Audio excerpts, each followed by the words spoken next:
أشهد أن محمد رسول الله.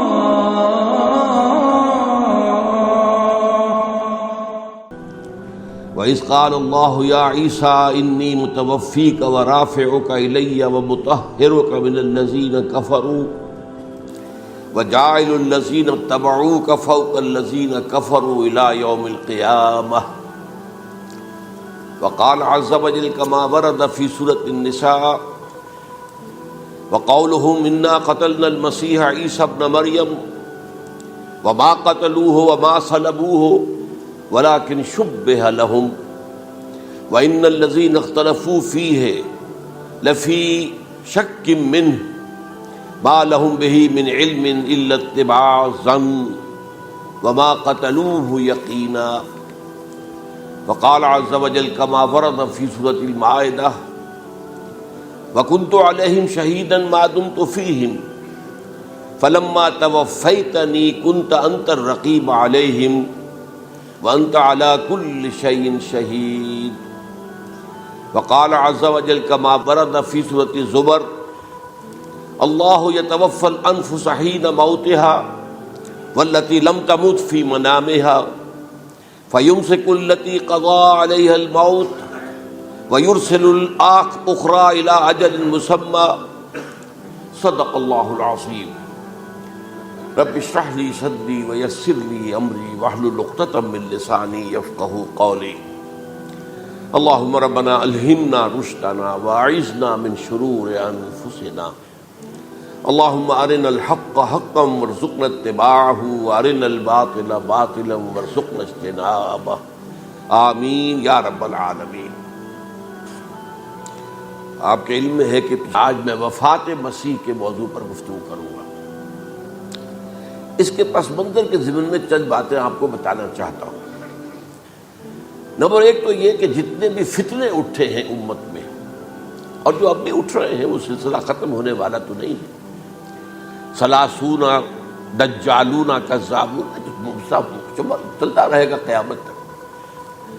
تو ان میں ایک مشترک بات یہ ہوتی ہے کہ وہ کسی ایسے مسئلے کو جس پر کہ موجودۃ الوقت حالات جو ہوتے ہیں ان کے مطابق فضا سازگار ہوتی ہے اور اس کا کوئی جذباتی پہلو بھی ہوتا ہے لیکن جو امت کے اجماع کے خلاف ہوتا ہے اس پر ڈیرا لگاتے ہیں, اس پر گفتگو کرتے ہیں, اس کو لوگوں کے منوا لیتے ہیں.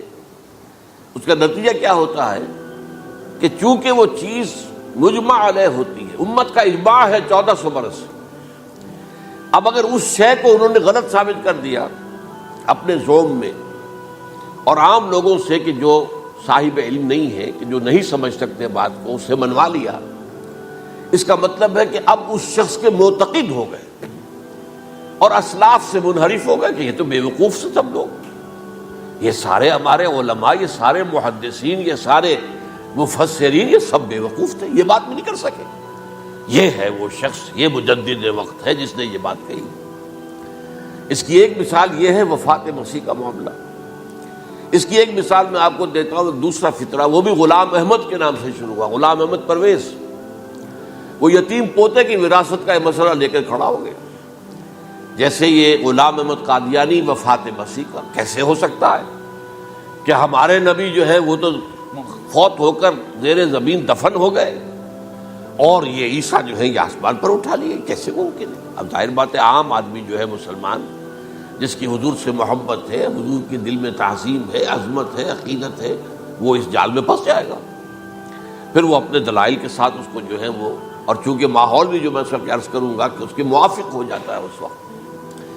غلام احمد پرویز نے کیا کہ یتیم پوتے کا مسئلہ, اب یہ اجماع ہے اگر کسی شخص کا کوئی بیٹا اس کی زندگی میں فوت ہو جائے تو اس کا وراثت میں حصہ نہیں ہوتا. وراثت ہوتی ہے انہی میں جو اس کی موت کے وقت موجود ہے, بیٹے ہوں بیٹیاں ہوں. اب اگر جو فوت شدہ بیٹا ہے اس کے کوئی یتیم بچے ہیں تو اب اس میں بڑی ایک جو ہے دلیل, دیکھیے جی یتیم بچے بیچارے وہ محروم ہو گئے, یتیم بچوں کا تو زیادہ حق ہونا چاہیے. تو یہ تو قانون جو ہے اگر یہ اس پر اجماع ہے تو پھر وہی بات کہ یہ سب بے وقوف لوگ تھے. اور یہ تو بڑے سخت دل اور سنگ دل لوگ تھے جنہوں نے یہ بات گھڑ رکھی ہے۔ یہ میں نے آپ کو 2 مثالیں دے دی۔ اب ظاہر بات ہے کہ جو اسلام کا قانون میراث ہے، قانون وراثت ہے، اس کی کچھ بنیادیں ہیں، اس کے کچھ اصول ہیں، ان اصولوں پر وہ کھڑا ہے اور اس کے مطابق جو ایک فیصلہ ہے وہ ہے۔ تو بہرحال یہ میں نے آپ کو مثال دی ہے کہ کسی ایسے مسئلے کو لے کر اس پر ڈیرا لگا لینا، مورچہ بنا لینا، اس سے اپنی عقیدت پیدا کر لینا، اسلاف سے برگشتہ کر لینا کہ یہ کوئی لوگ سمجھدار نہیں تھے، یہ بے وقوف لوگ تھے، جاہل لوگ تھے۔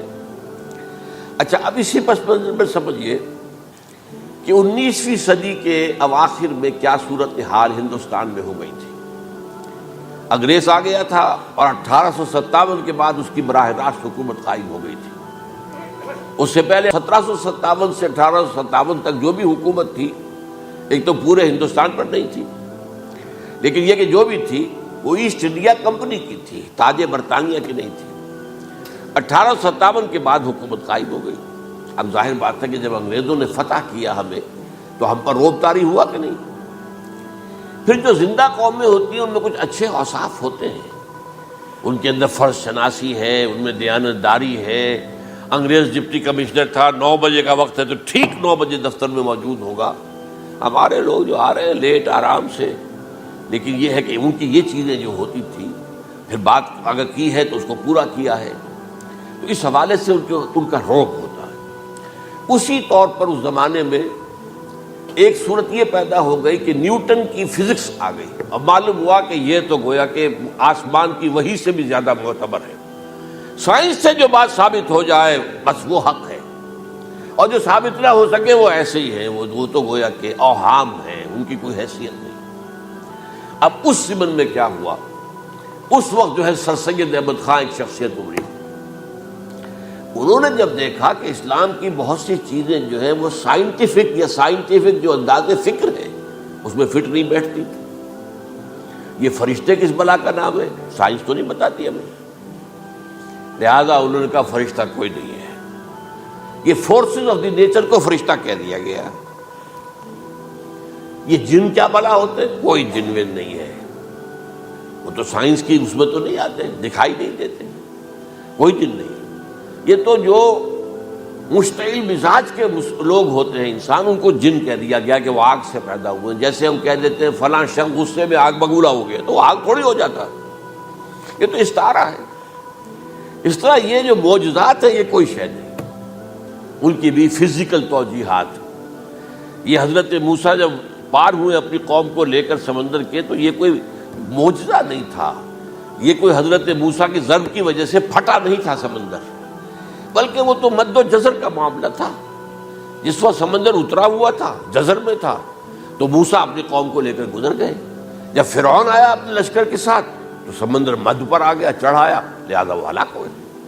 تو معجزات کا انکار، ان تمام کے اندر ایسی فضا پیدا ہو گئی تھی کہ جو عقلی اور سائنٹیفک، عقلی سے آگے بڑھ کر، ایک تو عقلی ہوتا منطقی، ایک ہے عقلی سائنٹیفک، کہ اس کے حوالے سے جو چیز اسلام کی فٹ نہیں بیٹھی، جیسے کہ آپ کہتے ہیں round peg in a square hole اور square peg in a round hole. اب اسکوائر پیگ ہے، راؤنڈ ہول ہے، تو آپ کو اس کے کونے تراشنے پڑیں گے تب وہ اس ہول میں جائے گا، لہذا انہوں نے وہ کونے تراشے، اسی کے طرز پر پھر چلے ہیں۔ جو آپ کو معلوم ہے علامہ مشرقی، انہوں نے بھی جب شروع کیا اپنا دھندا، تو ان کے پہلے کتابچے کیا تھے، مولوی کا غلط مذہب نمبر 1، مولوی کا غلط مذہب نمبر 2، مولوی کا غلط مذہب نمبر 3، چھوٹے چھوٹے کتابچے شائع کر رہے، مولویوں سے علماء سے برگشتہ کر دیا۔ اب معلوم ہوا کہ یہ شخص ہے مجدد وقت، یہ مولویوں کے پاس تو کچھ نہیں ہے۔ اسی کا معاملہ پھر وہ انکار حدیث کی شکل میں آیا، جن میں کہ ایک بڑی شخصیت جو ہے وہ غلام احمد پرویز، کیونکہ اللہ تعالیٰ نے اسے صلاحیت دی تھی، اچھا انشاء پرداز تھا، لکھنا اچھا آتا تھا، بولتا بھی اچھا تھا، تو ظاہر بات ہے فتنہ وہی شخص پیدا کر سکتا ہے جو باصلاحیت ہو۔ جس میں کوئی صلاحیت نہیں وہ کیا فتنہ پیدا کرے گا، وہ نہ دنیا میں کوئی ترقی کرے گا، نہ دین میں کرے گا، نہ فتنہ انگیزی کر سکے گا۔ وہ تو جیسا بھی ہے معاملہ عام معمول جو ہے لوگوں کا، جیسی بھیڑ چال چل رہی ویسے چل جائے گا۔ تو اس فضا میں اصل میں غلام احمد پرویز نے جو ڈیرا لگایا وہ وفات مسیح پر تھا۔ یہ سب غلط ہے، یہ کہ مسیح زندہ آسمان پر اٹھا لیے گئے، کیسے ممکن ہے؟ ممکن ہے یہ کوئی الہونی بات ہے؟ سائنس اس کو مان سکتی ہے؟ وہ تو اصل میں ٹھیک ہے، ان کا کہنا کیا ہے کہ مسیح کو سولی تو چڑھایا گیا تھا لیکن وہ اس پر مرا نہیں، فوت نہیں ہوا، موت واقع نہیں ہوئی۔ پھر جب اس کو اتار لیا گیا تو وہ زخمی تھا، مجروح تھا، لیکن تھا زندہ۔ پھر اس کو غار میں رکھ دیا گیا۔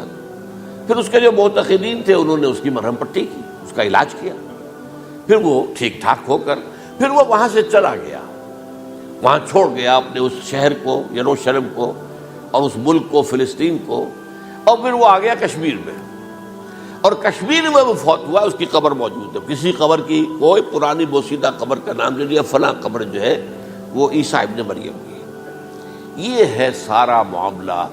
اب ظاہر بات ہے کہ چونکہ ایک انسان کا زندہ آسمان پر اٹھایا جانا، وہ جو سائنسی ذہن ہے وہ اس کو نہیں مانے گا، چاہے قرآن مجید کے اندر تو خرق عادت اور بھی بہت سے ہیں۔ آخر اصحاب کہف 300 برس تک سوتے نہیں رہے، یہ کوئی سائنس کے حساب کتاب سے صحیح ہے؟ یا یہ ہے کہ حضرت عزیر علیہ السلام 100 برس تک مردہ رہے پھر زندہ کر دیے گئے، ان کا گدھا بھی زندہ کر دیا گیا جیسا کہ سورہ بقرہ میں آیا، لیکن ان کا کھانا جو ہے وہ صحیح رہا، اس کو مسا نہیں، اس میں کوئی بدبو نہیں آئی۔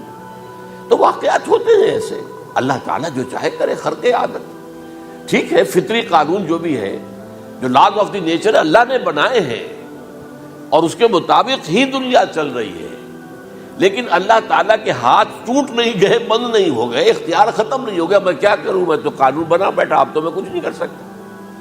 میں تو قانون بنا چکا ہوں کہ آگ جلاتی ہے، اب اگر ابراہیم کو آگ میں ڈال دیا تو میں تو نہیں بچا سکتا، اس لیے کہ قانون ہے، وہ میرا بنایا ہوا قانون۔ لیکن ہم یہ سمجھتے ہیں، ہمارا ایمان ہے اللہ تعالیٰ جو ہے وہ قادر مطلق ہے، وہ جب چاہے اپنے ہی بنائے ہوئے کسی قانون کو توڑے۔ اسی کو کہتے ہیں خرق عادت۔ خرق کے معنی ہوتا ہے پھاڑ دینا، توڑ دینا۔ جیسے کہ وہ سورہ کہف میں لفظ آتا ہے کہ وہ حضرت موسیٰ کو جن کے پاس بھیجا گیا تھا، بزرگ کے پاس، انہوں نے اس کشتی کا جس میں وہ سوار تھے اس کا ایک تختہ پھاڑ دیا، توڑ دیا، خرقہ۔ تو خرق عادت سے مراد کہ عام عادی قانون، laws, physical laws, chemical laws جو بھی دنیا میں چل رہا ہے، بایولوجیکل لاز، ان کو جب چاہے اللہ توڑے اور اپنی خصوصی مشیت کا اس کے اندر اظہار کر دے۔ اب اس سلسلے میں جو میں نے آیات آپ کو سنائی ہیں، اور اسی طرح کی کچھ اور آیات بھی ہیں، ان میں قادیانی نے اور قادیانیوں نے اصل ڈیرا لگایا ہے لفظ وفات پر۔ اصل میں یہ لفظ کیا ہے جو لوگ عربی زبان سے واقف نہیں، ان کو بڑی آسانی، وفات وفات وفات، یہ تو آ گیا، توفیتو، توفیتا، متوفی کا، اے موسیٰ میں تمہیں وفات دے دوں گا، اے اللہ جب تو نے مجھے وفات دے دی، وفات تو قرآن میں ہے۔ پھر اس کے ہوتے ہوئے یہ مفسرین کو کیا ہو گیا؟ ان کا دماغ خراب ہو گیا تھا۔ یہ تمام محدثین جو ہیں اتنی عقل بھی نہیں تھی۔ تو یہ وہ بات جو میں پہلے بیان کر چکا ہوں۔ اب میں آپ کو بتاتا ہوں اصل میں عربی زبان کا قاعدہ۔ عربی زبان کے اندر ایک سے حرفی روٹ ہوتا ہے، اس سے الفاظ بنتے چلے جاتے ہیں۔ مختلف خانوں میں پانی ہے، پانی کو آپ نے گلاس میں ڈال دیا، کوئی اور شیپ ہو گئی، کپ میں ڈالا کوئی اور شیپ ہو گئی، اور تشت میں ڈالا کوئی اور شیپ ہو گئی، شیپ تو بدل جائے گی، ہے تو وہی کا وہی پانی۔ تو اسی طریقے سے مثلاً میں مثال دے رہا ہوں آپ کو، علم یعلم، علم، کسی شے کو جان لیا، عالم یعلم، اعلامن، کسی کو کچھ بتا دیا، علم خود جان لیا، اور عالم یعلم اعلامن، کسی کو کچھ بتا دینا، علم یعلم تعلیمن، کسی کو کوئی بات بڑی اچھی طرح ذہن نشین کرانا، بار بار دہرانا، سمجھا دینا، یہ تعلیم ہو گئی۔ تعلم یتعلم تعلمن، خود علم حاصل کرنا۔ اب عالم یعلم سے عالم بنا، اور علم یعلم سے معلم بنا، اور تعلم یتعلم سے خود علم حاصل کرنا، اس سے متعلم بنا، متعلم جو کہ علم حاصل کر رہا ہے۔ اسی طرح استعلام، علم حاصل کرنا، کسی چیز کے بارے میں، جسے ہندی میں کہتے جانکاری حاصل کر لینا، اویئرنیس حاصل کر لینا۔ اب وہی لفظ ہے علم۔ اب کہیں آپ اس کے مادے کو دکھا کر اور اس کے معنی میں الٹ پھیر کریں گے تو جو شخص عربی زبان سے واقف نہیں وہ تو نہیں جانے گا اس کو۔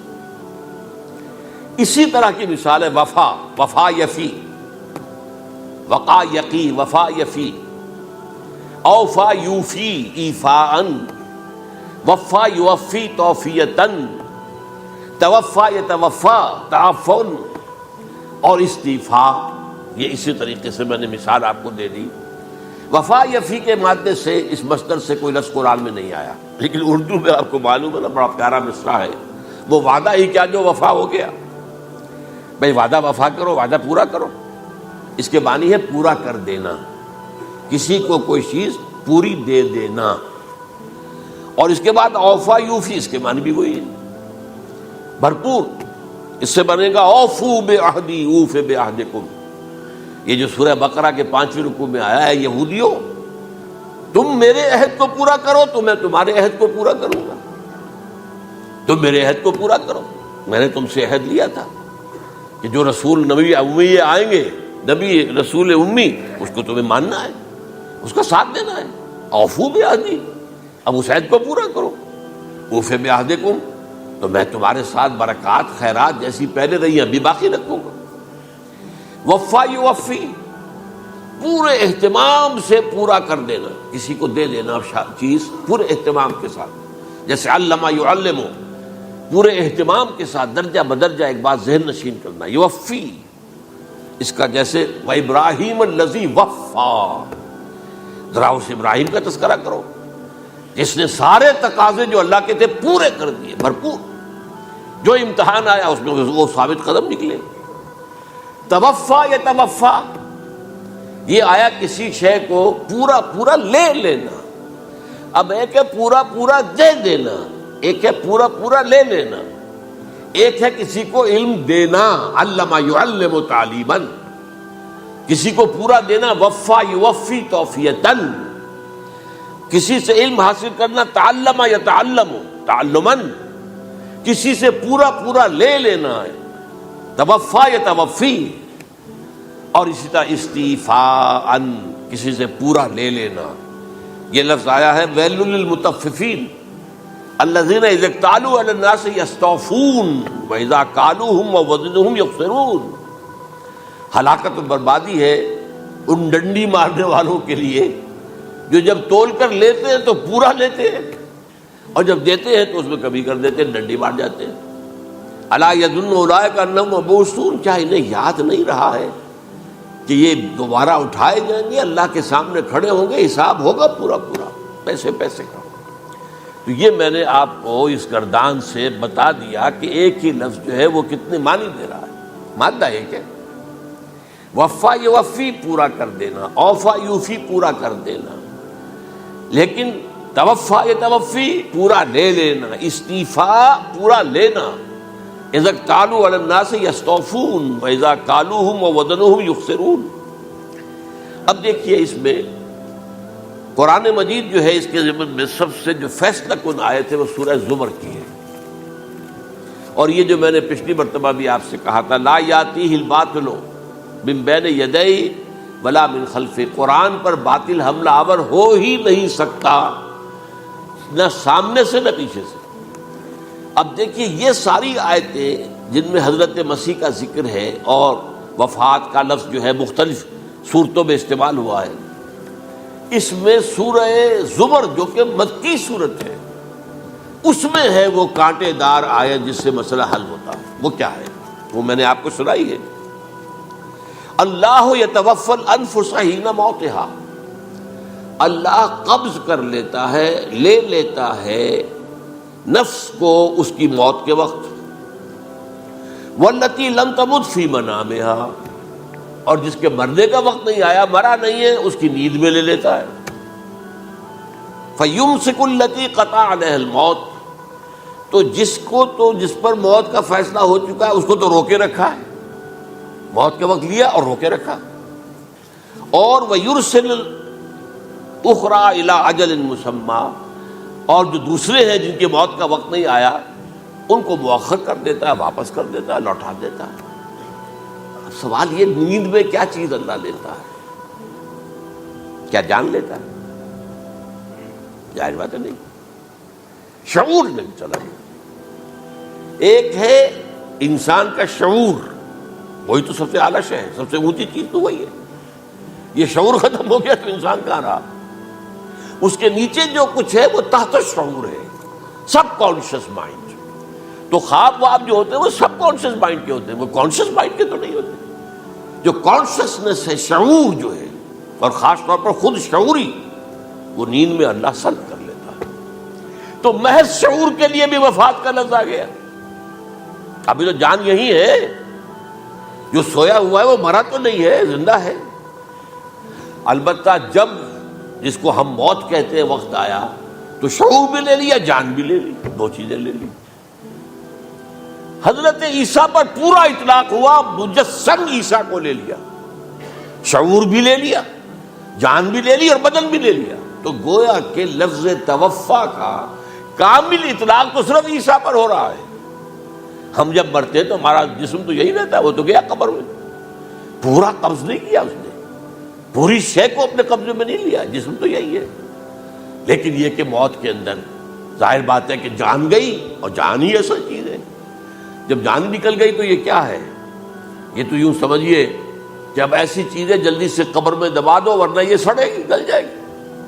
اور قبر میں بھی کیا ہوگا؟ کیڑے ویڑے کھائیں گے، ختم کریں گے، الا ماشاءاللہ جس کو اللہ چاہے۔ انبیاء کرام اور شہداء کی جسموں کو اللہ تعالیٰ نے محفوظ رکھا ہوا ہے، واللہ عالم۔ تو اس اعتبار سے تو اب توفا، اللہ یتوفی الانفس حین موتها، اب نفس کا لفظ دیکھیے، یہ قرآن مجید میں نہ معلوم کتنے معنی میں آیا۔ ایک تو پورا وجود کسی کا یہ نفس ہے، میرا نفس، نفسی نفسی نفسی، کیا ہوگا جب قیامت کے دن ہم بول رہے ہوں گے؟ اور جو اللہ کے لیے بھی لفظ آ گیا نفس، نفس کے معنی ہم جب بولتے ہیں عام طور پہ تو وہ تو برے سنس میں بولتے ہیں، بھائی یہ نفسانی تقاضے ہیں، ان کو ذرا دبا کے رکھو۔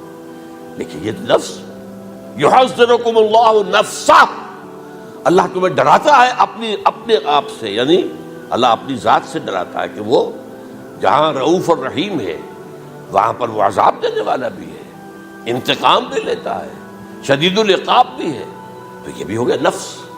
پھر نفس جو ہے ہم اس کو بھی کہہ دیتے ہیں، جو کہ نفس کی ایک کیفیت ہے خاص، نفس لوامہ، نفس امارہ، نفس مطمئنہ، یا ایتھا النفس المطمئنہ ارجعی الی ربک راضیۃ مرضیہ۔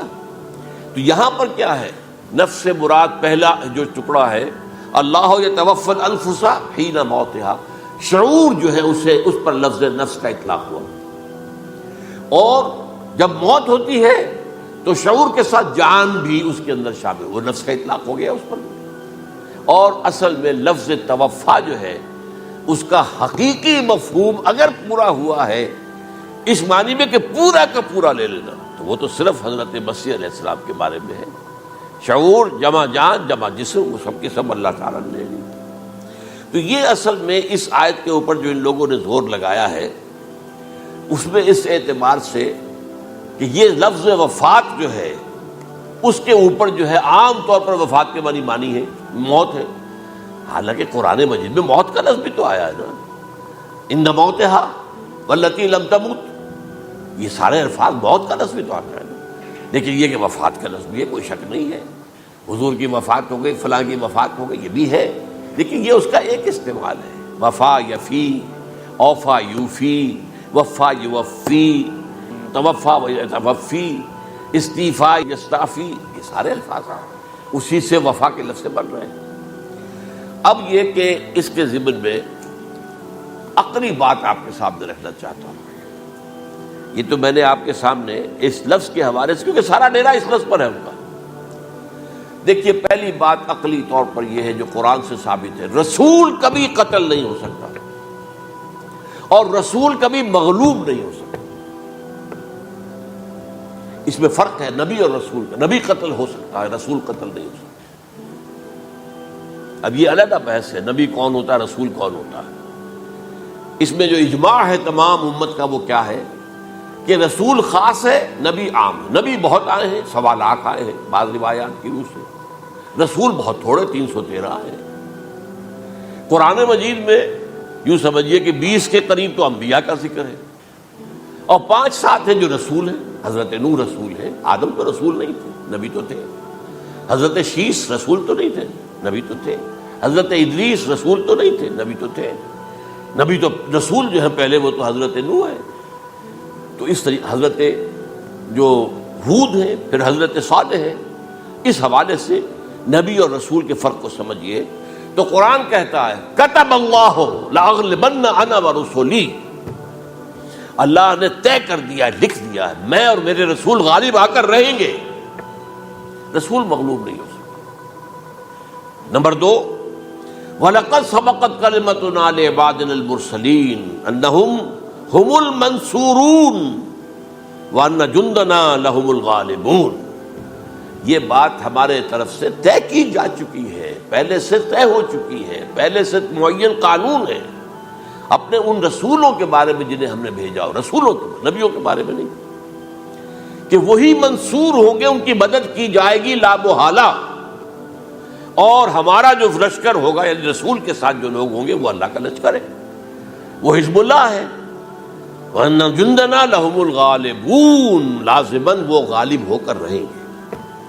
یہ 2 چیزیں جو ہے قرآن مجید کے اندر، یہ 2 آیات نص سے قطعی ہیں کہ رسول کبھی مغلوب نہیں ہو سکتا، رسول کبھی قتل نہیں ہو سکتا. اب عجیب بات دیکھیے سورہ آل عمران میں، کیونکہ حضرت عیسیٰ کے ساتھ حضرت یحییٰ بھی موجود ہیں. حضرت یحییٰ حضرت مریم کے خالہ زاد بھائی تھے، حضرت زکریا کے بیٹے تھے. سورہ آل عمران اور سورہ مریم دونوں میں آپ دیکھتے ہیں کہ پہلے یحییٰ کا ذکر ہوتا ہے، پھر عیسیٰ کا ذکر ہوتا ہے. یہ ہم معاشر بھی تھے، لیکن یہ کہ سینئر تھے حضرت یحییٰ. لیکن حضرت یحییٰ کی مدح قرآن کرتے کرتے آخری بات کیا کہتا ہے؟ نبیم من الصالحین. لفظ رسول نہیں آیا ان کے لیے. اور وہیں سائملٹینیس کنٹراسٹ ہے سورہ آل عمران میں حضرت عیسیٰ کے لیے، وہ سارے ان کی مدح رسولاً الی بنی اسرائیل. وہ رسول تھے اور وہ نبی تھے. نبی قتل ہو گئے. اچھا کیا تھا؟ وہ ایسے بادشاہ ہوتے تھے اس زمانے میں جیسے ہمارے ہاں بھاولپور کے جو ہے نواب ہے، بادشاہ تو انگریز تھا، حکومت تو اس کی تھی، لیکن ایک اٹانومی سی دے رکھی تھی. راجے جو ہیں، راجہ صاحب ہیں، مہاراجہ ہیں، یہ راجے مہاراجے اور نواب جو ہوتے تھے یہ ایک اٹانومی تھی. باقی یہ کہ اصل میں تو بادشاہ جو ہے تو انگریز کی تھی. تو اسی طرح کی ایک اٹانومی جو ہے حکومت وہاں اس وقت تھی اصل میں رومیوں کی. اس کا گورنر وہاں موجود تھا، پائلیٹس پونٹس. لیکن یہ کہ انہوں نے یہودیوں کو ایک مذہبی آٹونومی دے رکھی تھی. چنانچہ ہیڈرن ان کا ادارہ تھا، دارالقضاء، جہاں چوٹی کے ان کے فقہاء اور لیڈر جو تھے، ربائی، وہ بیٹھتے تھے اور فیصلے کرتے تھے. کسی مذہبی معاملے میں جو فیصلہ وہ کر دیتے تھے، یہ ان میں معاہدہ تھا. وہ فیصلہ جو ہے وہ پھر ایگزیکیوٹ کیا جائے گا، وہ فیصلہ آخری ہوگا ان کا. وہ خود تو سزا نہیں دے سکتے، سزا تو گورنر دے گا. لیکن یہ کہ اگر ہیڈرن جو ہے ان کا جو وہ ہے ادارہ ٹاپ کا، وہ اگر سزا دے دے، سلا دے، تو گورنر کو وہ سزا دینی پڑے گی. یہ ان کا طے تھا معاملہ. تو اس نے حضرت مسیح علیہ السلام کو مرتد قرار دیا، جو ہیڈرن ان کا سب سے اونچا ادارہ تھا. اس اعتبار سے ان کو جو ہے، لیکن جیسا کہ میں بتا رہا تھا کہ حضرت عیسیٰ رسول تھے، وہ قتل نہیں ہو سکتے تھے، مغلوب نہیں ہو سکتے تھے. لیکن حضرت یحییٰ نبی تھے. ان کو وہی جو اس وقت کا جو یہودیوں میں سے جو بادشاہ تھا نام کا، جو ہیروڈ اینٹیپاس، یوں سمجھیے کہ اس نے کچھ بہت حرام کاری کی ہوئی تھی، شاید اپنے بھائی کی کسی بیوہ کو، وہ مجھے ایگزیکٹلی یاد نہیں ہے، بغیر اس کے کہ وہ عدت مدت پوری ہو، پھر نکاح ہو، اسے اپنے گھر میں ڈالا ہوا تھا. اور اس کی جو لڑکی تھی اس کے اوپر بھی عشق آ گیا تھا، آپ کو دل آ گیا تھا، شادی بھی کرنا چاہتا تھا اس سے. اور اس کا ڈانس تھا، اس پر کہا مانگو کیا مانگتی ہو. تو اس نے کہا، اس لیے کہ حضرت یحییٰ جو ہے تنقید کرتے تھے بہت کہ یہ تم کیا حرام کام کر رہے ہو، تم نے جس طریقے سے جس عورت کو گھر میں ڈالا ہوا ہے تم گناہ کر رہے ہو، تم شریعت کے خلاف کام کر رہے ہو. اس کو کہا تھا یو ڈاٹر آف سن، اس لڑکی کو کہا تھا تم جو کہ گناہ کی بیٹی ہو. اور وہ ناراض تھے، اور وہ ملکہ بھی جو تھی اس وقت تھی، اور یہ اس کی بیٹی بھی بہت ناراض تھے. تو انہوں نے کہا، مجھے وعدہ لے لیا کہ دیکھو جو کہہ رہے ہیں، جو مانگوں گی مانگنا پڑے گا. ہاں مانگوں گا. مجھے یحییٰ کا سر چاہیے. ایک دفعہ تو وہ کانپ گیا. اسے اندیشہ تھا کہ اگر یحییٰ کو میں نے قتل کر دیا تو یہودیوں کے اندر ہو سکتا بغاوت ہو جائے. لیکن پھر اس نے پھر تانا دیا تم کیسے بادشاہ ہو, اپنا وعدہ پورا نہیں کرتے. پھر انہوں نے کہا ٹھیک ہے, حکم دیا, اور وہ جیل میں تھے پہلے سے ہی, وہاں گئے اور جو ہے ان کا سر قلم کیا, لا کے پیش کر دیا. تو نبی جو ہے جن کی بڑی مدح ہوئی ہے سورہ مریم کے اندر جب آپ پڑھیں گے تو ان کی شان جو ہے, لیکن نبی تھے, صرف رسول نہیں تھے. اور حضرت عیسیٰ رسول تھے, رسول قتل نہیں ہو سکتا, نبی قتل ہو سکتا. تو یہ قاعدہ جو ہے وہ بھی قرآن نے اس سائملٹینیس کنٹراسٹ کے حوالے سے سورہ آل عمران میں حضرت یحییٰ اور حضرت عیسیٰ کا تقابل کر کے بتا دیا. تو ایک تو بات یہ ہے کہ اس اعتبار سے میں جو آپ کو آیت سنا چکا ہوں, یہ جو جرائم جو ہے سورہ نساء کے اندر یہودیوں کے اللہ تعالیٰ نے بیان کیے ہیں, ان میں سے یہ بھی ہے وَقَوْلُهُمْ إِنَّا قَتَلْنَا الْمَسِيحَ عِيسَى ابْنَ مَرْيَمَ, اور ان کا یہ کہنا کتنا بڑا جرم ہے جو یہ کہہ رہے ہیں ہم نے عیسیٰ ابن مریم کو قتل کر دیا. لیکن یہاں ایک عجیب کیفیت ہے, رسول اللہ کے رسول کو. عام طور پر اس کی کنسٹرکشن کو لوگ سمجھے نہیں ہیں, وہ سمجھتے ہیں انہوں نے خود ہی کہا رسول اللہ, انہوں تو رسول اللہ کہتے تو قتل کیسے کرتے. یہ اللہ نے کہا, اچھا ان کا کہنا یہ کہ اللہ کے رسول کو قتل کر دیا. وَقَوْلُهُمْ إِنَّا قَتَلْنَا الْمَسِيحَ عِيسَى ابْنَ مَرْيَمَ رسول اللہ, ان کا یہ کہنا کہ ہم نے عیسیٰ ابن مریم کو مسیح کو قتل کر دیا, وہ اللہ کے رسول کو. وَمَا قَتَلُوهُ وَمَا صَلَبُوهُ, انہوں نے نہ اسے قتل کیا نہ سولی پہ چڑھایا, وَلَكِنْ شُبِّهَ لَهُ, بس مشابہت پیدا کر دی گئی ان کے لیے, شبہ میں ڈال دیا گیا ان کو. وَإِنَّ الَّذِينَ اخْتَلَفُوا فِيهِ لَفِي شَكٍّ مِّنْهُ, اور جو لوگ اختلاف کر رہے ہیں ان کے بارے میں وہ بس شکوک میں مبتلا ہیں. مَا لَهُم بِهِ مِنْ عِلْمٍ, ان کے پاس کوئی علم نہیں ہے. إِلَّا اتِّبَاعَ الظَّنِّ, صرف گمان کی پیروی کر رہے ہیں. وَمَا قَتَلُوهُ يَقِينًا, اور ہرگز قتل نہیں کیا. یہ کلیئر سورہ نساء کی آیت نمبر 157. اب یہاں ایک سوال پیدا ہوتا ہے, پھر کون قتل ہوا؟ واقعہ تو ہوا ہے, سولی کا واقعہ ایک ہسٹوریکل واقعہ ہے. پھر کون صلیب پہ چڑھا؟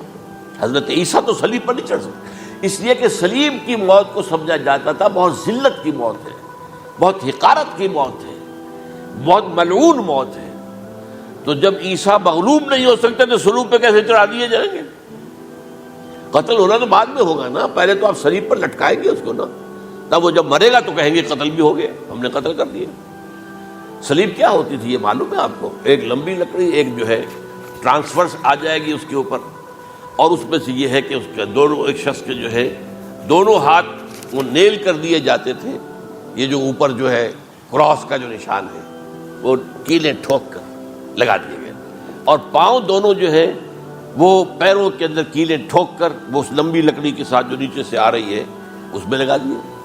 اب وہ بلیڈنگ ہو رہی ہے, اس کا جو حال ہے پتلا ہو رہا ہے, اس کا رفتہ رفتہ سسک کر مرتا ہے نا, اسی لیے اسے کہتے ہیں بڑی ملعون موت ہے. ایک ہے آپ نے پھانسی دی کسی کو, ایک جھولا جھولتا ہے وہ گیا, ختم ہو گیا. آج کل تو کیا ہوتا ہے, کرسی پہ بٹھایا, ذرا کرنٹ چھوڑا اور گئے صاحب, کو ٹیکا لگایا پتہ ہی نہیں چلا, اور پیٹ ٹیکے کے ساتھ آدمی مر گیا. تو یہ بھی ہوتا ہے, لیکن یہ کہ بدترین موت جو ہے صلیب کی موت ہے. تو یہ واقعہ تو ہوا ہے صلیب کا, لیکن یہ کہ کون مرا.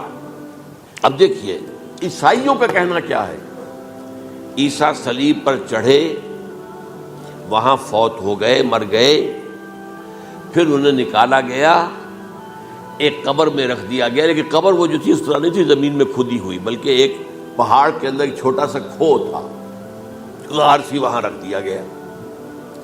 لیکن وہاں سے وہ زندہ ہو گئے. اگلے دن جب لوگ آئے تو دیکھا وہ قبر تو خالی ہے, عیسیٰ کہاں گئے؟ وہ زندہ ہو کر آسمان پر اٹھا دیے گئے, اور آسمان پر جانے سے پہلے وہ اپنے حواریین سے ملے بھی تھے, کہا میں زندہ ہوں. یہ ہے ان کا عقیدہ. اور اس کے بعد یہ بھی عقیدہ ہے کہ دوبارہ آئیں گے, قیامت کے قریب آئیں گے, یہ بھی عقیدہ. ہمارا عقیدہ کیا ہے؟ نہ سولی پر چڑھے نہ قتل ہوئے, بلکہ اللہ نے انہیں اٹھا لیا. بل رفعہ اللہ الیہ, اللہ تعالیٰ نے انہیں اٹھا لیا. جیسے کہ آتا قرآن میں, یا عیسیٰ انی متوفیک ورافعک الیہ اے عیسیٰ میں تمہیں قبض کر لوں گا، قبضے میں اپنے لے لوں گا اور اپنی طرف اٹھا لوں گا، رافعک الیہ، یہ قرآن مجید کا قول ہے۔ البتہ یہ ہمارا بھی عقیدہ ہے کہ وہ دوبارہ آئیں گے، وَإِنَّهُ لَعِلْمٌ لِّلسَّاعَةِ، وہ قیامت کی ایک عظیم ترین نشانی ہوں گے کہ جب وہ آئیں گے، اور اس کے بعد جو ہے یا جو اینٹی کرائسٹ ہوگا کہ جو کہ جھوٹا عیسیٰ ہوگا، جھوٹا دعویٰ کرے گا، جسے کہ مسیح الدجال کہا گیا ہے، اس کے ساتھ مقابلہ ہوگا، اسے قتل کریں گے، اور تمام یہودی اس کے بعد قتل ہو جائیں گے، جو بھی اس وقت تک کفر پر قائم رہے گی۔ اگر ان میں سے کوئی اس وقت حضرت عیسیٰ پر ایمان لے آئے تو وہ شاید بن جائے۔ بہرحال یہ ہے یہود، ان کا جو ہے قادیانیوں کا وہ عقیدہ کیا ہے، سولی پر تو چڑھا، گویا کہ ذلت والی بات تو ہو گئی، مغلوب تو ہو گیا، قرآن کی نفی اس پہلے کیوں، وما صلبوہ وما قتلوہ، تو گویا کہ سولی پر چڑھ گیا تو وہ بدترین جو ہے تکلیف، مصیبت، مشقت وہ ساری تو آ گئی، مغلوبیت تو آ گئی، لیکن یہ کہ اس کے بعد کہتے ہیں مرا نہیں، وہ ابھی وہ سسک ہی رہا تھا کہ اتار دیا گیا۔ اس کے بعد اس کے جو شاگرد تھے، حواری تھے، انہوں نے مرہم پٹیاں کی، پھر وہ ٹھیک ہو کر چلا گیا کہیں اور، ہجرت کر گیا اپنی قوم سے جو ان کے خیال میں کشمیر ہے، اور یہاں آ کر وہ اپنی طبی موت مر گیا۔ بات اللہ ختم ہوا بات۔ ہم کیا کہیں، ہم تو صرف یہ کہتے رہے ہیں، 1300 برس تک ہم نے یہ کہا ہے کہ ہمارا ایمان ہے قرآن پر کہ ان پر نہ صلیب دیے گئے نہ قتل ہوئے، انہیں اٹھا لیا گیا۔ کب اٹھایا یہ ہمیں معلوم نہیں تھا، کس مرحلے پر اٹھایا یہ ہمیں معلوم نہیں تھا، پھر سولی پر کون چڑھا یہ ہمیں معلوم نہیں تھا، لہذا کسی تفسیر میں آپ کو نہیں ملے گا، کہیں نہیں، نہ قرآن میں ہے، نہ حدیث میں ہے، نہ کسی تفسیر میں۔ یہ تو پچھلی صدی کے دوران جو پوپ کی لائبریری ویٹیکان میں، اس سے ایک نسخہ برآمد ہوا، انجیل برنباس۔ اب یہ بھی آپ کو معلوم ہونا چاہیے کہ انجیلیں 104 تھیں، جن میں سے 4 جو ہے سلیکٹ کی گئی ہیں، 100 انجیلیں اور ہیں جنہیں وہ اپوکریفل کہتے ہیں، غیر مستند انجیلیں، اپوکریفل، اور یہ ہے کینونیکل، قانونی، یہ ہے کہ جو مستند ہیں 4، لیکن جو 100 اور ہیں ان میں سے ایک یہ بھی ہے برنباس، اور برنباس کے بارے میں عیسائی مانتے ہیں کہ وہ بھی حضرت عیسیٰ علیہ السلام کے حواریین میں سے ایک تھے، وہ انجیل نکل آئی، اب وہ چھپ بھی گئی ہے۔ کراچی میں ایک ادارہ ہے خاص طور پر، باوانی جو سیٹھ ہیں ان کا بنایا ہوا ادارہ ہے، تو وہی چھاپتے بھی ہیں، ایک زمانے میں تو کافی تقسیم بھی کر رہے تھے، اب مجھے معلوم نہیں۔ اس نے سارا قصہ بیان کیا۔ قصہ کیا ہے؟ بہت دلچسپ قصہ ہے، پوری تفصیل سے۔ ایک شخص جو کہ حضرت مسیح کے حواریین میں شامل ہو گیا، وہ تھا جیوڈاس اسکیریوٹ۔ یہ شخص اصل میں تھا ایک زیر زمین تنظیم وہاں چل رہی تھی، زیلوٹس، انڈر گراؤنڈ موومنٹ، تاکہ ہم رومنوں کی حکومت یہاں سے ختم کریں اور اپنی پوری حکومت اور آزادی حاصل کریں۔ ان میں سے یہ بھی تھا، ان کا سرغنہ تھا برابس، برابا ڈاکو اسے کہا جاتا ہے، برابس۔ ظاہر بات ہے کہ قانون شکن تھا تو ڈاکو ہی تھا۔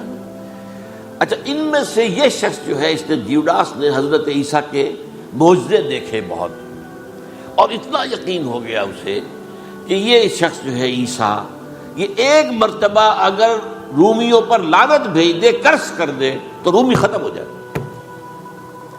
لیکن ان سے کئی دفعہ جو ہے پھیر ڈال کر، ہیر پھیر کے ساتھ کوشش کی گئی کہ رومیوں کے خلاف وہ کوئی جو ہے وہ لعنت ملامت کر دے، وہ نہیں کرتے تھے۔ یہ ایک علیحدہ بات ہے، کیوں نہیں کرتے تھے، یہ اس وقت میرا موضوع نہیں ہے۔ منہاج عیسوی کیا تھا، منہاج موسوی کیا تھا، منہاج محمدی کیا تھا، ان میں فرق ہے۔ لِكُلٍّ جَعَلْنَا مِنْكُمْ شِرْعَةً وَمِنْهَاجًا، سورہ مائدہ میں آیا، تمام رسولوں کے لیے ہم نے ایک ایک منہاج، ایک ایک شریعت علیحدہ علیحدہ دی ہے۔ بہرحال منہاج عیسوی کچھ اور تھا، تو یہ نہیں کہتے تھے۔ اب اس نے کیا کیا کہ وہ اپنے ڈاکو سرغنے سے اجازت لے کر ان کے حواریین میں شامل ہو گیا، اعتماد حاصل کیا، اور بار بار کوشش کی کہ یہ بددعا دے دیں، رومیوں کو نہیں دی۔ اب اس نے سوچا کہ انہیں اگر ذاتی طور پر تکلیف پہنچے گی تو زبان سے کلمہ نکل ہی جائے گا نا، کوئی لعنت کا۔ اس نے پکڑوایا حضرت عیسیٰ کو، کیونکہ جب یہ فیصلہ ہو گیا تھا ان کے قتل کا، ہیڈرن جو ہے ادارہ وہ دے چکا تھا، اس کا فتویٰ تھا یہ واجب القتل ہے، یہ مرتد ہے، لہذا اس کو قتل کر دیا جائے، اور یہ فیصلہ جو ہے وہ رومی گورنر تک پہنچایا جا چکا تھا۔ رومی گورنر یہ یہاں تک کا یہ سینٹ جو متی کی انجیل ہے اس میں موجود ہے، بھائی ہمارے پاس تو اس کا کوئی جرم نہیں ہے، ہمارے ہاں کوئی ایسی بات اس کی نہیں ہے جس سے کہ ہم اسے واجب القتل قرار دیں۔ ان کا نہیں، ہمارا حکم ہے، ہمارا فیصلہ تمہارا طے ہے، چاہے مذہبی معاملے میں کوئی فیصلہ ہمارا ہوگا تو تمہیں جو ایگزیکیوٹ کرنا ہوگا۔ بہرحال اس وقت حضرت مسیح روپوش ہو گئے گرفتاری سے بچنے کے لیے، ایک باغ میں تھے وہ، وہاں پر رات کے وقت انہوں نے اپنے حواریین کے ساتھ لاسٹ سپر کہتے ہیں اس کو، لاسٹ سپر کھانا کھایا، آخری کھانا تھا، اور اس کے بعد اس نے فرمایا آج کی رات تم میں سے ایک میرے خلاف غداری کرے گا۔ یہ کہہ کر حضرت مسیح تو ایک کوٹھڑی میں چلے گئے جو ہوتی ہے باغ کے اندر، کوئی کھربے ورپے جو ہے، کوئی وہاں پہ کسیاں رکھی ہوئی، تو اس میں خود جا کر عبادت میں مصروف ہو گئے۔ اپنے حواریین سے کہا کہ تم بھی عبادت کرو، وہ حواریین سو گئے۔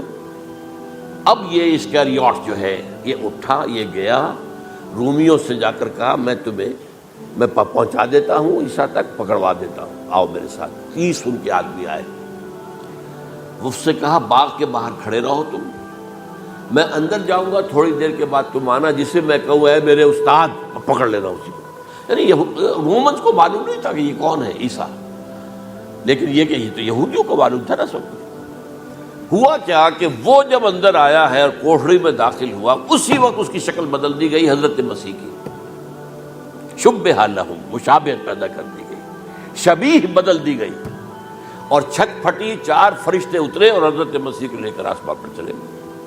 تو باہر آیا وہ، تو جیسے ہی وہ یہ باہر آیا تو باقی ہماری جان گئے، اے ہمارے استاد، اسی وقت جو ہے وہ رومی داخل ہو گئے تو پکڑ لیا۔ تو اصل میں گرفتار ہوا ہے برنباس کی انجیل کے مطابق یوڈاس اسکریوٹ، وہ سولی چڑھا ہے، لعنتی موت اس پر آئی، کیوں آئی ہے؟ غداری کی اس نے، بٹرے کیا حضرت مسیح علیہ السلام کو، تو وہ تو مستحق تھا، کوئی ظلم نہیں تھا۔ اگر عیسیٰ کی جگہ کسی اور کو دے دیا جاتا ایسے کسی کو پکڑ کر تو وہ تو ظلم ہو جاتا نا، اس کا تو کوئی جرم نہیں تھا، تو یہ تو واقعی مجرم تھا۔ وہ سولی چڑھا ہے اور حضرت عیسیٰ کو اٹھا لیا۔ یہ ہے وہ ساری تفصیل جو کہ انجیل برنباس کے اندر موجود ہے، the gospel of our lord according to saint Barnabas, یہ اس کا نام ہے، ایونجیلیم برنابے، یہ جو ہے یونانی زبان میں اس کا نام ہے یا لیٹن میں۔ بہرحال یہ ہے معاملہ۔ تو پہلی بات تو یہ ہے کہ عقلی طور پر رسول نہ مغلوب ہو سکتا ہے نہ قتل ہو سکتا ہے، ہمارا عقیدہ ہے، ماں صلبوہ وما قتلوہ۔ لیکن یہ کہ اگر یہودی، اگر جو قادیانی مانتے ہیں سولی چڑھ گئے تو صلیب تو ہو گئی، قرآن کی نفی تو ہو گئی، ہاں مرا نہیں، یہ دوسری بات ہے۔ دوسری بات یہ ہے کہ رسولوں کے باب میں اللہ کا قانون کیا ہے؟ اگر کسی قوم کی طرف رسول کو بھیجا اور اس قوم نے بحیثیت مجموعی انکار کر دیا، رد کر دیا، ریجیکٹ کر دیا، پوری قوم ہلاک، اور رسول اور اس کے جو چند ساتھی ایمان لے آتے تھے وہ وہاں سے ہجرت کر کے چلے جاتے تھے۔ لیکن ہجرت کر کے جاتے تھے تو اس کے بعد کسی اور مقام پر کریں گے اہل نظر تازہ بستیاں آباد، پھر وہاں پر ایک اور انہوں نے جو ہے اپنا مرکز بنایا، ایک نئی امت کھڑی ہو گئی۔ اس کی سب سے بڑی مثال کیا ہے؟ قوم عاد ختم ہوئی حضرت ہود علیہ السلام کو ریجیکٹ کرنے کے باعث، ہلاک کر دی گئی۔ حضرت ہود علیہ السلام اپنے ساتھیوں کو لے کر، یہ قوم عاد تھی عرب کا جزیرہ نما عرب کے جنوبی علاقے کے اندر، جو اب صحرا ہے، بہت بدترین صحرا ہے، الربع الخالی جسے کہتے ہیں، خالی ہے، وہاں کوئی زندگی کے آثار ہے ہی نہیں، نہ کوئی پتیاں ہیں، نہ کوئی گھاس ہے، نہ کوئی انسان ہے، نہ کوئی حیوان، کچھ نہیں، الربع الخالی، بدترین صحرا ہے۔ وہ صحرا ایسا ہے کہ اس کے اندر کوئی چیز ٹکتی نہیں ہے، جو چیز اوپر ہوگی وہ دھستی چلی جائے گی، اندر چلی جائے گی۔ ورنہ عام صحرا کے اندر ریت کے اوپر اونٹ بھی چلتا ہے، انسان بھی چلتے ہیں، لیکن اس میں نہیں۔ تو یہاں پر قوم عاد جو ہے آباد تھی، اور اب جو ہے وہ سیٹلائٹ سے دیکھ لیا گیا ہے کہ قوم عاد کا جو بڑا بادشاہ تھا شداد، اس نے جو جنت بنائی تھی وہ موجود ہے، زیر زمین اسی صحرا کے نیچے دفن شدہ موجود ہے، جس کو کہا گیا ہے الم تر کیف فعل ربک بعاد ارم ذات العماد التي لم يخلق مثلها في البلاد، ایسے ایسے ستونوں والا جیسے پہلے دنیا میں بنے ہی نہیں تھے۔ وہ قوم عاد تھی، بڑی زبردست قوم تھی، قوم جبارین، لیکن یہ کہ اس کے بعد ہلاک ہوئے۔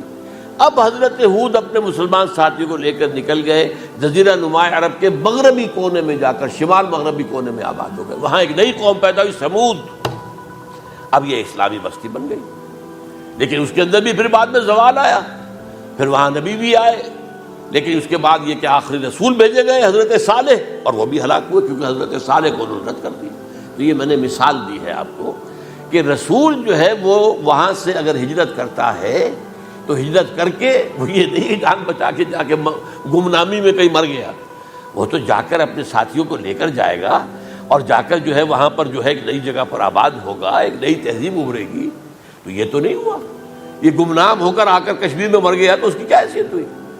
حضرت عیسیٰ علیہ السلام یا تو اگر ہجرت کرتے، یا جب انہیں معلوم ہو گیا تھا کہ میرے قتل کا فتویٰ ہو گیا ہے، تو آپ وہاں سے ہجرت کر سکتے تھے، لیکن اپنے ساتھیوں کو تو لے کر جاتے نا، اپنے حواریین کو لے کر جاتے، اور کہتے ہیں 12 حواریین کے علاوہ اور بھی کوئی 70 کے قریب لوگ تھے جو ان پر ایمان لائے تھے، ان کو لے کر جاتے، کسی جگہ جا کر آپ آباد ہوتے، وہاں ایک نئی جو ہے بستی بنتی، وہاں مسلمانوں کی ایک آبادی ہوتی۔ تو ان میں سے تو کوئی شے بھی نہیں ہوئی، بات ہی ختم ہو گئی۔ لہذا عقلی طور پر بھی یہ بات ثابت نہیں ہو سکتی، خلاف عقل ہے، قرآن کے اصولوں کے خلاف ہے کہ وہ پھولی چڑھے ہوں لیکن مرے نہ ہوں، پھر اتر گئے تو مرہم پٹی کر دی۔ اچھا، کیا رومنوں کو اور یہودیوں کو پتہ نہیں چلا کہ مریم پٹی ہو رہی ہے اس کی اور عیسیٰ مرا نہیں ہے؟ اگر ان کے پتہ چل جاتا تو کیا وہ چھوڑ دیتے؟ اب مرہم پٹی کے بغیر تو 12 جو شخص سولی پر لٹکا رہا ہے وہ تو تقریباً مردہ ہی ہوتا ہے نا۔ وہ چلیے ہو سکتا ہے کہ کوئی ایسا امکان ہو کہ اس کی نبض ابھی چل رہی ہو اور وہ اتار لیا جائے اور مرہم پٹی کر لی جائے تو بچ جائے، لیکن یہ کہ پھر اس کے بعد وہ اگر وہاں سے ہجرت کرتے تو وہاں سے وہ اپنے حواریین کو لے کر جاتے اور کسی نئی جگہ پر جا کر آباد ہوتے۔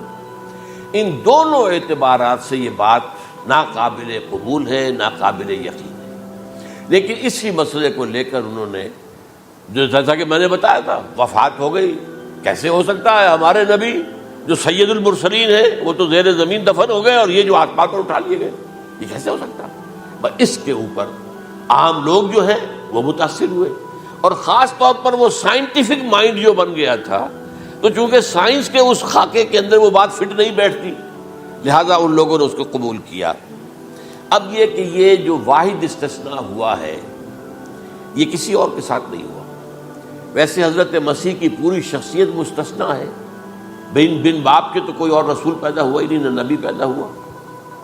پھر وہ معجزے جو حضرت مسیح کو ملے کسی نبی کو نہیں ملے۔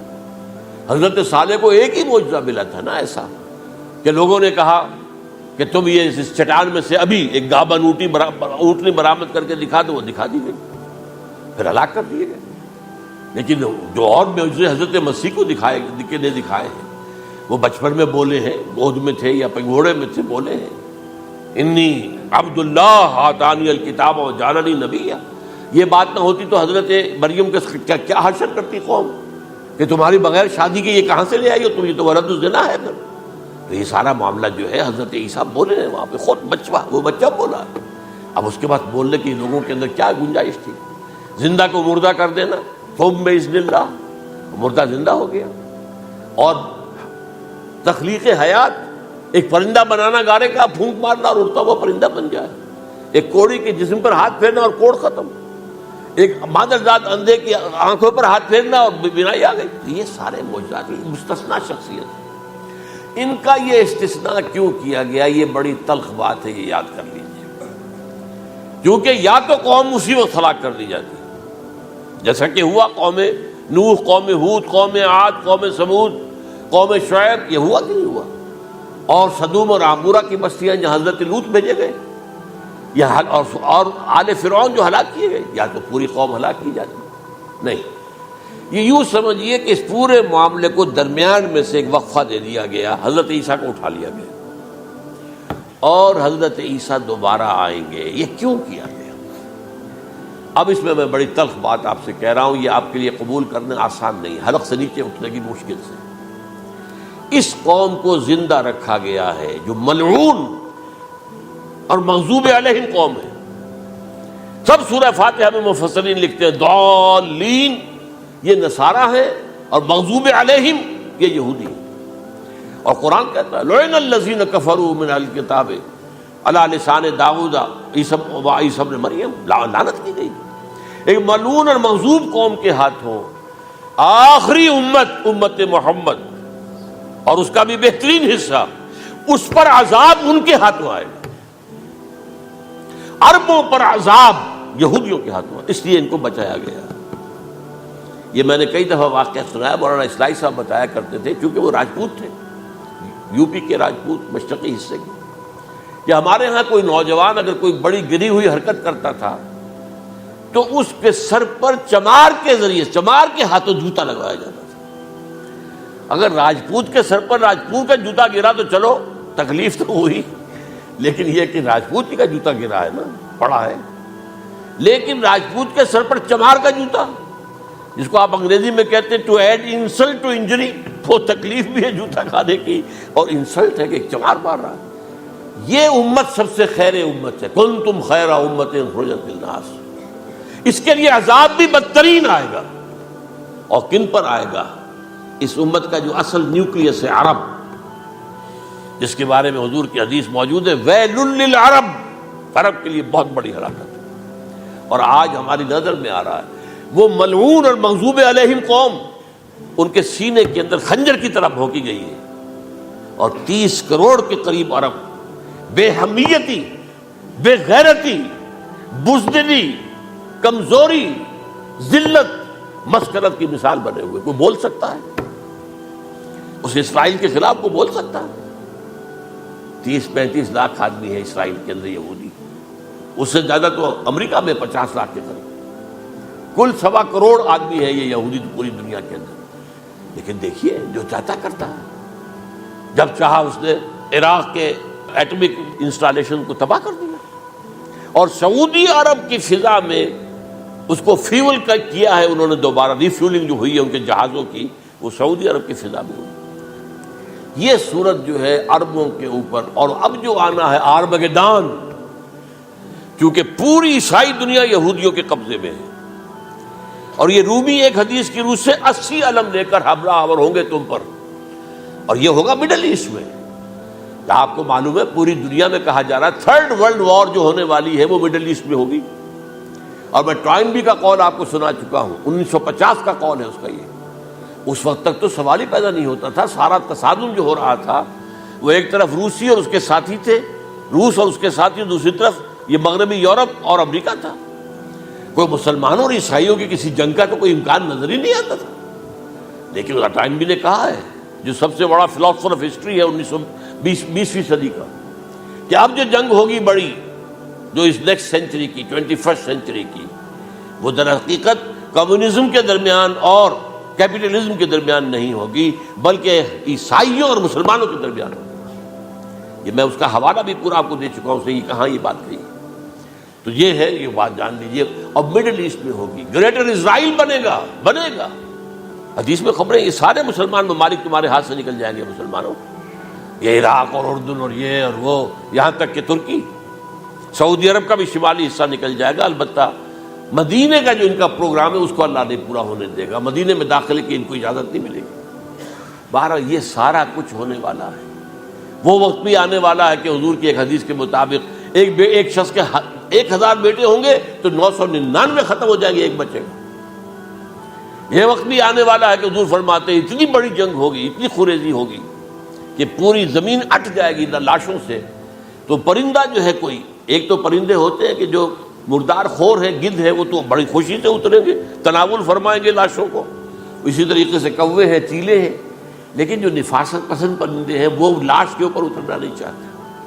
تو ایک پرندہ اڑتا چلا جائے گا، اسے کہیں زمین پر اترنے کی جگہ نہیں ملے گی، لاشیں ہی لاشیں ہوں گی، یہاں تک کہ وہ تھک ہار کر اس کے جو ہے پر جواب دے جائیں گے، گرے گا تو لاش پر گرے گا۔ یہ وقت آنے والا، اور یہ یہودیوں کے ہاتھوں، یا یہودیوں کے جو سپورٹرز ہیں اس وقت، جو ان کے ہاتھ میں اعلی کار ہیں، ان کے ہاتھوں آنا ہے۔ میرے نزدیک اس کام کے لیے اس ملعون قوم کو، کہ جو حضرت عیسیٰ کے زمانے سے ملعون ہو چکی ہے، اس کو باقی رکھا گیا، اسے یہ موقع دیا گیا ہے۔ اس نے اسرائیل بنا لیا ہے، تقریباً 2000 سال کے بعد وہ دوبارہ آ کر آباد ہوئے اس سرزمین میں جہاں سے نکال دیے گئے تھے 70 عیسوی کے اندر۔ یہ سارا کچھ کیوں ہو رہا ہے؟ تو در حقیقت میرے نزدیک واللہ عالم حکمت خداوندی اس میں یہ ہے، انہیں روک کر رکھا گیا ہے اور حضرت عیسیٰ کو اٹھا لیا، پھر وہی عیسیٰ آئیں گے اور انہی کے ہاتھ میں یہ ہلاک ہوگی، سوائے اس کے چونکہ جو ایک میں نے آپ کو کئی دفعہ حوالہ دیا ہے، فلاڈلفیا ٹرمپٹ ایک رسالہ نکلتا ہے پروٹیسٹنٹ عیسائیوں کا، انہوں نے یہ لکھا ہے، اس نے لکھا ہے ایک پرچے کے اندر کہ جب حضرت مسیح آئے گی اینٹی کرائسٹ ہوگا، وہ لکھا اس نے کہ وہ یہودی ہوگا، حالانکہ وہ پرو یہودی ہے، وہ جتنے بھی یہ جو کرسچن زائنسٹ ہیں یہ تو یہودیوں سے بڑھ کر زائنسٹ ہیں، ان کے بڑے سپورٹرز ہیں، تو لیکن اس نے لکھا ہے اینٹی کرائسٹ ول بی اے جیو۔ ابھی کچھ عرصے پہلے آپ کو یاد ہوگا نوسٹریڈیمس کا بڑا چرچا ہو گیا تھا، اس کی جو ہے وہ پیشن گوئیاں اور یہ کہ ایک مسلمان ہوگا اینٹی کرائسٹ، اور صدام کے بارے میں اشارے کیے جا رہے تھے کہ وہ اینٹی کرائسٹ ہوگا وغیرہ وغیرہ، لیکن انہوں نے لکھا ہے کہ وہ اینٹی کرائسٹ یہودی ہوگا، اور اس نے لکھا 80% یہودی قتل ہو جائے گا۔ یہ میں نے ایک تعویل کی ہے اپنے ذہن میں کہ 20% شاید وہ ہوں جو حضرت عیسیٰ کی جو سیکنڈ کمنگ ہے آمد ثانی کے موقع پر ان پر ایمان لے آئیں اور وہ بچ جائیں، لیکن جو بھی حضرت عیسیٰ کا انکاری ہوگا وہ ختم کر دیا جائے گا، جیسے قوم نوح ختم ہوئی، قوم ہود ختم ہوئی، قوم عاد ختم ہوئی، قوم صالح ختم ہوئی، اسی طریقے سے۔ تو یہ قانون خداوندی پورا ہونا ہے، بس ایسے ہی ہے جیسے کسی کو پھانسی کا حکم تو ہو گیا ہو لیکن ابھی ایگزیکیوشن نہ ہوئی ہو، ہوتا ہے 2 سال 3 سال گزر جاتے کہ پھانسی کا حکم ہے لیکن یہ کہ اب وہ پھانسی نہیں ہو رہی ہے، وہ اپیلوں در اپیلوں معاملہ چل رہا ہے۔ یہ ہے میرے نزدیک واللہ عالم، اللہ تعالیٰ نے یہ کوڑا ان مسلمانوں کے لیے رکھا ہوا ہے کہ جن کے رتبے ہیں سوا، ان کی سوا مشکل ہے، جتنا اونچا مقام اللہ نے دیا عربوں کو، ان میں حضور کو اٹھایا، ان کی زبان میں اپنا آخری کلام نازل کیا، تو ان کی ذمہ داری بھی بہت ہے، جن کے رتبے ہیں سوا، ان کی سوا مشکل ہے۔ اقول قولی ھذا واستغفر اللہ لی ولکم ولسائر المسلمین والمسلمات۔